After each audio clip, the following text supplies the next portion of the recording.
नमस्कार. आपल्याला आपल्या पॅरेंट्ससाठी किंवा सिनियर सिटीजन्स लोकांसाठी काय इन्व्हेस्टमेंट करावी. एक ट्रेडिशनली आपण त्यांच्यासाठी फिक्स डिपॉझिट्स आहेत किंवा पोस्टमध्ये आपण त्या इन्व्हेस्टमेंट प्रेफर करतो, कारण फक्त त्यांना एक भीती मनात भरलेली असते की मला माझ्या इन्व्हेस्टमेंटला सेफ्टी महत्वाची आहे. ऑफकोर्स ते इम्पॉर्टंट आहे, पण रेट ऑफ इंटरेस्ट जर तुम्ही आज बघितलं तर साधारणतः 6 to 7%, 7.5% अशा पद्धतीने सध्याचे रेट ऑफ इंटरेस्ट आहेत.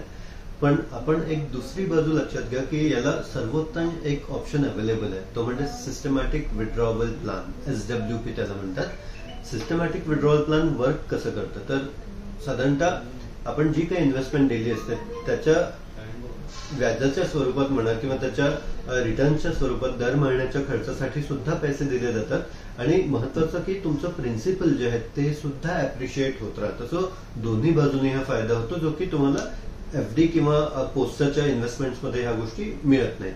तर SWP हा सर्वोत्तम ऑप्शन आहे. सध्याचे जे करंट रेट ऑफ रिटर्न्स आहेत ते बाकी ट्रॅडिशनल फिक्स डिपॉझिट किंवा पोस्ट यासारख्या इन्व्हेस्टमेंटपेक्षा बरेच जास्ती आहेत. नक्कीच या SWPचा फायदा घ्या. आपल्या पॅरेंट्ससाठी, आपल्या सिनियर सिटीजन्सला नक्कीच खूप मोठा परतावा त्यातनं मिळू शकतो. धन्यवाद.